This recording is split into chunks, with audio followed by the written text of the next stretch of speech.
First years in Manchester. Oh, here we go. This is the Five. street of them when the Blinders first came to Fallowfields. Five people. Go knock on the door. Yeah, go and knock on the Go door. on, reverse it. I'll knock on the door. Yeah, go on. Go and knock on the door. Shall we go and have a look? Yeah, go on. Yeah.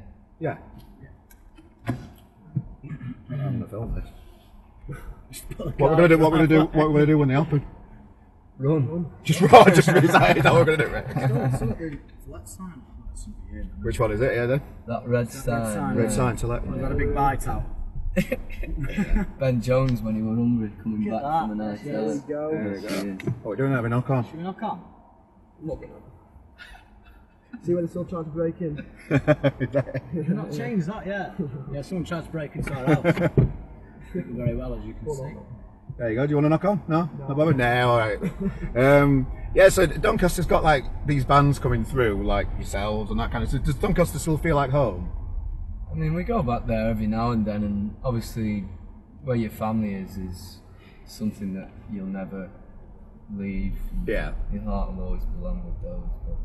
But no, I think we're very much at home in Manchester, and I think with mindsets such as ours, we were bred for a big city sort of living. 17's young to move away from Sure. your family into a big city. What drove that? I mean, university really, but obviously we were abandoned Doncaster. But you can feel quite suffocated in a town like that, and Yeah. we spent pretty much our adult lives living in Manchester. So when you look at it like that, Yeah. we've actually probably developed more as people, Yeah. Sure. and that's totally attributed to coming here. So. On your right. What's that, mate? Oh, yeah, go in there. Just Right, on yeah, the right. right It on looks. this side of the road. It looks like. Oh, that like yeah, there. yeah. Oh God, Jesus. It looks like you're going Nice to one. crash. Can't be doing one of them fines. Yeah, isn't it? But 70 quid that. I think my mum had one of those. She, One of them yeah, tickets in she that? went in the bus lane, yeah. But it 'Cause- looks like you're going to go head on. yeah. The fucking car. So yeah. So I've lived in Sheffield for 40 years. I'm 40 now, and I've just moved to Manchester, and you can be a bit insulated, can't you, by living in the same place all your life? So do you think you'll stay in Manchester now? Your ambition, you know, like when the band gets to a certain stage, you think you'll have to move to London and that kind of stuff? Is that a thing? Very open to the idea. Yeah. Yeah, given that we've sort of, we've not been here long enough to sort of call it Yeah. a permanent home, then yeah, we're totally open Yeah. to the idea of London or abroad. You know, Berlin to us sounds wonderful. I don't think we Like have any Bowie. intention of Yeah. leaving Manchester anytime soon. Like, Yeah, we sure. can't afford to yet. Yeah. No, I don't. Yeah, I don't blame you. And what does like Manchester mean to you now as a band? What kind of connections do you have with the place? Like for me, just a couple of examples. It's we used to leave Sheffield and go to the Big Smoke, Manchester, for gigs, and Yeah. I used to be in a band. We did the odd gig in Manchester. And it was just another world, really, just to be out there. So I've always got loads of fond little memories from escaping Sheffield and travelling to a bigger city. So I've always got that connection with Manchester, really, and always loved it. So I was think just wondering we've how where you are with it. Yeah, we've always had that as well. We've always held Manchester in quite a sentimental place, really. Yeah. Our families used to bring us up here for gigs, and Yeah. you know, even just for days out, like you say, just experience a city. Yeah. And you guys? Yeah, same sort of thing. Really. Like, it's definitely become like our pseudo home. Yeah. I certainly feel completely comfortable here. There's a lot of support mechanisms here as well, isn't there? There's a lot of creative people here that are all doing their own little things, and maybe not bands, working hard together, but as an industry, there's quite a lot going on with different people that support each other, like networking events and that kind of stuff in Manchester. I found as well. I don't know how. Definitely, if yeah. that- Obviously, a lot of bands obviously tour here. You know what I mean? So you Yeah. kind of get like your mates who you might not on tour kind of thing. Or, Yeah. Are from elsewhere. From London, for example, or when the house they pass through. So we always kind of got new faces passing through here, and you can obviously go and see them. Yeah. So there's that sort of social aspect to it as well. So Have you been down here, by the way? no, this is this. the- Go on. Wow. The Curry Mile. You can get the best yes. curry in Manchester. I think I It's have. all along here. This one to the left called Mumbai's, I think. I think I stayed down here to watch Baby Shambles once. Yeah. And we got Rat House. This and place Felt- here- There was 6 somewhere. Mewley, Mumbai, that is the best curry house in There we Manchester. go. Little advert for you there, guys. Yeah, it's so nice. Is that the main man outside? Just That's the main man does he know you were outside. driving past? That's it. What's that sign it used to say? Oh, it said, "Don't worry, tourists. We speak English." Does it? So what we like to do at RGM is specialise in supporting a band from the proper grassroots. So if you're playing, I don't know, really tiny venues in Doncaster or Sheffield, and then watching that progression to where you guys are now. So how has the live shows changed? Doing gigs in bigger venues and festivals and bigger stages. How have you lads thought about that and planned ahead for it to keep putting on these great shows that you do? Yeah, very naturally, really. As you say, when you build up to larger and larger venues, it only feels not only you're craving artistically to improve and really create a show out of what you're doing, but you feel like you'd be underselling people if they were paying all that money for a ticket to go and see a show at the Ritz, and they just watched 3 people on a stage fuck about. So it's something we've thought about a great deal. And I heard your John Robb interview where you talk about the face paint and that kind of stuff. It's just it's another way to stand out from the crowd. Really, you mentioned that you were influenced by Arctic Monkeys. You didn't really like saying it out loud, just because a lot of bands say it, and it's a bit it's one of those things. But you started with the face paint. Your shows got more visually different, just to stand out from the crowd a little bit. And when we started tapping into that sort of visual side of performance, we really felt we were onto something a little bit. Once you get a taste for it, you see how far you can push it, and I think it's best described as you'll be quite amazed at yourself for how far you'll go if you just cover your face and your identity. But with that comes the whole performance around it. Being influenced by the Stooges, for example. These great performers, the Doors. It just felt very natural. Take your right. It's all changed, hasn't it? Yeah, it's like Whitworth Park. University's down there. That's right. Where these guys go. Used to live in You used to live just up there, didn't you? above the Gregs. Above the Gregs, nice one. Didn't you wait in the rain once for a sausage roll? No, I came up for a night out. Went to the kebab shop. I just went outside by the side doors until I wait for the kebab pizza. Have you ever said, "Do you know who I am"? No, I've never said that yet. Never said it. Certainly, if it was Only being just. if it was Yeah, sure, yeah. if it was worth a Greg's, I think you'd pull it out. You put it, yeah. But if you could guarantee a bit of a vegan sausage roll or that. Have you had those yet? No. Matt, you've had one, haven't you? Yeah, they're good. Good stuff. They're good, yeah. I like them. I'm more of a. They've got a new one, nacho chili. The cheese nacho bake. chili cheese, yeah. It's really good now. Yeah, spot I love on, it, mate. banging, Bit though. sick. Well, yeah. But just finishing off with the face paint and that kind of stuff. You mentioned that you're probably not gonna be doing that again. Maybe after these shows, is that right? Or do you think Probably the end of the cycle. end of the cycle of the Columbia album, touring, that kind of stuff? I mean, we've. Because I just thought it were iconic, the album cover. I just think you just walk into a record shop and you see that, it stands out. It's an iconic image. Well, the paint had a lot to do with Columbia, and when listening back to Columbia, we changed massively as both as people, but the writing style. And we've been sat on new material now since June last year. Yeah. That we've not, this is going to be album 2. So in our heads, that's where we're at. But in the perception of people, we're still in Columbia, which is frustrating. So I can't wait to finally take off the. So is it just is it like a legal thing? You're not allowed to play them tunes yet? No. Just create. Can you do like one on the new tour? Just no one wants to hear a bunch of songs that they've never heard before. And we've made a conscious decision when putting the set list together for these upcoming shows. I think you made a good point, Charlie, about the idea that just no one wants to hear a bunch of new songs really. Yeah. It's still a difficult thing to go back to, as we've kind of moved on personally, you know. And, Are you a little bit bored of playing? No, because I think when you play, obviously, if you walk on a stage at the Reyt kind of thing, and you've got 1,000 people there, you know, I don't think you can get bored of playing anything, you know. Yeah. But I think there is that will just to develop things and push things forward a little bit. So yes, I think we're going to play a couple of new ones. You know, to test them out and to give people an insight on what's coming sort of next. But you know, I think we still, because obviously some people might not see. You know, you've kind of got a fan base where some people have seen you like 300 times, and some people probably haven't seen you yet. You know. Yeah. We're kind of in that middle stage, so we've kind of got to appeal to both sort of tribes there, haven't you? You see, some bands just put on a show.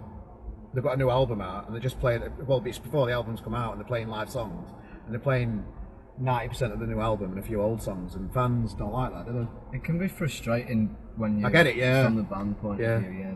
There's a balance, isn't there? I went to the National last week, and they did that. They played like it was like a kind of test and warm-up gig. Yeah. They played the entire new album, and it was incredible. I mean, I don't think many bands can really get away with it. No, with a band like that. Yeah, it's a bit of an exception, you know. And that was like, you couldn't watch many bands do that. Yeah. Watch them play, 90% like say the stuff. Where'd you watch them? Bull Festival Hall in London. It's like the venue and all that was, spectacular. So you get away with it. But, oh shit! I need to be straight, don't I? No, turn. Oh, is it alright? Yeah. Thought you was gonna do a red then. No. Just talk to the lads about the slow readers incident. They're just a little bit worried about my driving, but we'll be all right. We'll be all right. Whoa. Yeah. So you're progressing as a band. The stages are getting bigger. The shows are getting bigger. What are the people going to expect? I'm hoping to get it out just before the Birmingham show. This video. So what are the people going to expect from Birmingham, Glasgow, the Reyt in Manchester? That's nearly sold out now. So. What are people going to expect from these bigger shows? The unexpected. The unexpected? Yeah, we've thought about it a great deal. We're just trying to find as many ways as possible to add a visual and, just get as many senses involved in the show as possible. So is that big telly screens, that light shows? Light that kind of, show, just the whole production value we've tried to open. Are you hands-on with that yourselves, or do you let other people deal with that? We're very much in control of that creatively, so we did want to see TV screens, didn't we? But it wasn't quite in the budget. Okay. But it's our necks on the lines if it all goes to shit. So. Right, fair enough. Well. Yeah. Oh well. So you've just recently been, the festivals are all coming up as well, aren't they, after the term? So you've just been to South by Southwest and all, lads? Sorry, yeah. You've just been to South by Southwest? Yeah. Okay. Right, what went on there then? Oh, well, Tell us some stories about that, because I can just imagine. You can take the boy out of Yorkshire, but you can't take the Yorkshire Yorkshire out the boy. Why? Go on then. Oh, we just got ridiculously drunk. Did you? No. It was well worth doing. We went over there with obviously expectations, and it was very different to how we perceived it in our minds, but not in a bad way. There was a lot of British industry over there. Yeah. So we were expecting playing to a room full of Americans. And we did on the second night, to be fair. But the first night was pretty much exclusive British industry. So it can be quite daunting when you're faced with 40-year-old greying men who are just tapping the foot. And it's hard to bounce off of that. Yeah, sure. But apparently we played a good show, so we've got no truck with that. But in terms of taking it over to America, we played 2 additional shows, as well as acoustic shows, and had a camera crew follow us around. Cool. Any silly moments that went on? Anything that you're allowed to talk about? Oh well, lads, any just funny, just lads on tour type of thing. And just we went to Dallas the day after. And then watched some ice hockey and got absolutely battered. The margaritas, Nice. Tom tried to climb an escalator backwards. Yeah. And it didn't go well. We nearly ended up in a fist fight as well, Matt. Yeah. Because one of us wanted to go to New Orleans, one of us wanted to go to San Antonio. Right. And given the fact that New Orleans was a 9-hour drive. Okay. So, in retrospect, San Antonio won. Exactly. How far was that? That was like 4 hours, 3 hours. 3 hours, I think. No, it's close, is it? Yeah. No, nothing's close. And what else? You passed out in a bit. Oh yeah, just stupid shit, man. Nothing that interesting to the outside of it. Yeah. Just You got to be there. Oh, there was a time with so the second night, the American sound guy was right. I've got one rule: don't climb on my fucking speakers. I'll cut you off. Right. Okay. All right, no worries. Of course, we had to test that. Yeah, of course you the last song. Do you practice a little bit while you're sound checking to see what you No, can there climb was on? no sound check. There's no, Oh, right, no okay, you sound just check turn up over and play there. that, You okay. that's what was very difficult about the shows. Yeah. Yeah, so the last song we climbed on the speakers. Yeah. And as was clearly pointed out to us and explained to us, lights went off, sound went off. Oh, it happened. It happened. Luckily, Charlie and obviously Matt's a loud drummer anyway, he's Yeah. like a fucking shed builder. But Charlie was plugged into it. It wasn't linked into the PA, which is the sound Right, system, cool. so we could still get a bass on that. I had to. Whilst So you our just carried on with sound that. engineer was, nearly at fisticuffs with You might their want to go your next sound. left. Very clever. Not Not this one. Oh, right, okay. Yeah, Cheers, mate. you'll be driving into a swimming pool if you go left. Oh God. Yeah, so then we plugged into an analog amp and carried on. Carried on? Yeah, it was Cool. great. The audience was. So like the festival environments, do they like bring a little bit of extra like fun to it all? Just being around other bands and the different circumstances. Because I noticed when you start doing your festivals, you're playing with Noel Gallagher and that kind of stuff later this year. So does that give you more excitement to festivals, or is it your own shows that makes you, I don't know, more excited? I don't know. The two very different things, really. Right, not these last days. Yeah, sure. Yeah, the two very different entities. Your live shows that you do yourself, I don't think you never surpass that for what it is. But in terms of exposure at festivals and, like you say, that sort of camaraderie that you have between other bands. Avalanche Party are a favourite of ours Yeah. too. Amazing, man. Sort of pair up with at festivals. So yeah, I don't know. You guys, festivals, let, yeah, I feel let, like- let loose and Yeah, I just think fucking have it. I think that's maybe the thing with it. There's a bit less pressure on them, and Yeah. they are that kind of opportunity just to kind of impress people in a sense, and just have a bit of fun. Find new, Yeah. just finding new fans, I suppose. Festivals, course, aren't they? Is yeah. that the main thing about it? Play the hits. Yeah, like I say, and obviously, when you kind of the pressure aspect to it is obviously decreased. 'Cause I can just remember Sam's picture of you stood on that festival, that iconic picture. I can remember seeing that and thinking, that's a fucking good photo. Yeah. So that from Leeds, that. It's a good feeling as well. Yeah. So Leeds, yeah. So when you're on even the massive stages, is that ever intimidating to you, or do you just take it in your stride? You appear to just, to me, just from this little chat, that you just take it in your stride and you. Yeah, we You got. can take take whatever you that, can. if you're going off straight on. Straight on. Yeah. Go. Yeah, of course, it's all- Not. Yeah, I think you just gotta take the live. The bigger stages is just the same as you would any stage, and just play your set and just how you do it. Kill it. Yeah, I think we got some great advice. That a show's never bigger than yourself, Yeah. and when you think about it like that, then just do your thing, and it'll come. So when you think about it too much, then that's where shit starts to get a little weird. Have you met any of your heroes backstage and that kind of stuff, or any? Miles Amazing Kane stories was, of really Miles Kane. cool. Yeah, Miles Kane was one of the nicest people we've met in such a seemingly cutthroat industry. Yeah. He's championed us, which just came out of nowhere, so that was pleasant. Jimmy Mac. Jimmy Mac, of course, the Been to a legend. few shows. Jimmy Mac every time, just starstruck. Oh, Shagging. Shagging. I've known Jimmy years. It just. eyes on the road. If you could bottle enthusiasm for bands yes. and music and that kind of stuff, you can't get anybody better than Jimmy, can you? Right. He single-handedly runs the Doncaster music scene. Yeah, he does. Quite Yeah. incredible. Well, that's another important thing about touring. behind, you know, a comfortable tour is a good, competent tour manager that can, you know, I mean, it can get rough on the road sometimes. So when you have a tour manager that anchors it all in, you know, they're the unsung heroes, really. So yeah, well, how old are you now? 20, 21? 21, 22. Yeah, you can't be asked with all the boring stuff. You just want somebody else to sort of like, don't you? Like the logistics of how you're going to get places and that kind of stuff. Yeah, but being cramped in a van as well, you know, you need someone to not drink. You would clip round the ear when you're being an arsehole. Yeah, go straight on at this roundabout. Straight out over there, that door. You met Joshua Tillman, Charlie? Yeah, I met Josh Tillman at Glastonbury. Father John. Wow. Yeah, we bumped into him at silly o'clock. Were you playing BBC? We had to take the photo, because it was. We were at that one a couple of years ago when October Drift were down there and that kind of stuff, on BBC introducing. Might have been, yeah. I think they Cosmics, I think, they introduced us and then introducing the stage. So October Drift might do it as well. But yeah.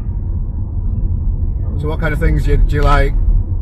You see these people and think, right, I'll just go up and have a chat with him, or do they come to you and it's surprising or a bit of both? Depends how many pints you're on, really. Okay. This is where I used to live here in this big block of flats. Oh, what? There we go. You see my window there, 12th floor. doing balloons still. Doing balloons. One of the best kebab shops out in Manchester. That one there, it's fucking spot on. Oh, that's changed now. Has it? Oh, well. Yeah. It used to be called Lazat. You're near the Ritz here, actually. Oh, yeah. You carry on in your car. Oh, cool. To Gorilla. Gorilla's on your Gorilla's right. under one of them arches, isn't it? Yeah, under the arch. Shout out Courtyard Pub. So we're back from Fallowfield, back into the heart of Manchester. Are you nervous about the show on Saturday at the Ritz? Relatively. Yeah, it will be about an hour before we go on. Oh, great. Yeah, I don't know. I think we've not played for so long, it's a bit... What's it oldest place? 1,500. 500. Yeah. Wow. I'm in a failed band myself, and I supported Spiral Carpets to about 800 people once, and that were like, I had Clint in the car, amazing guy, and just the thought of like 1,000+ crowd in this venue here, the Ritz on Saturday. Buy your tickets if you've not already bought them, guys. It just feels like a dream come true, that kind of stuff. That's somewhere we've wanted to play for a very long time. Yeah. We never thought we'd be in a position to play it, so count your lucky stars, really. I think when we first moved here, that was So what's the best thing about being a blinder then? If we go through you all, what's the best thing about being a blinder in today's cruel world? Not having a 9-to-5 job. Yeah. I'd have jumped off a North Bridge in Donny long ago. How do you find that though? Because some people struggle with not having a bit of structure in their life. I know you're only young, but when you're a little bit older and you don't have that thing that you've got to do every day. I think what a band provides is purpose. And, you know, we're obviously all creative people, so without that purpose and without that, you know, we've always had that drive from kids. Otherwise, we wouldn't be doing this. Sure. So I think that's one of the reasons why we've taken it so far, really. It's a bit difficult when you come off tour, for example. You know, you kind of got that routine on tour, but the time off can be unbearable. Yeah. But like I say, now I've had this kind of rehearsal room, and we sort of do it 3 days a week, and it has sort of started to formulate a bit more of a structure, you know, and rather than just kind of rehearsing. Do you find yourself as creative people just like thinking about doing painting and that kind of stuff?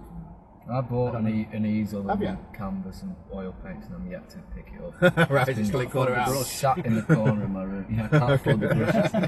It's been sat in the corner of my room. I think if you treat it as work as well, get up, get out of bed, and actively go out your way and just write. Then go and watch telly and have something to eat. Come back and write. How do you write? In terms of. Do you just have a bit of inspiration and think I just need to get out of the house, or do you specifically go to a coffee shop and just have you put your head down, have a coffee somewhere, or it can come in multiple ways, really. I mean, how I write personally is I'll have a scrapbook where the back page will be full of interesting phrases, buzzwords, or a title of a song that I want to work on. For example, I picked up the phrase "something wicked this way comes," and then something as daunting as a title like that. You then just spider web around it with lyrics and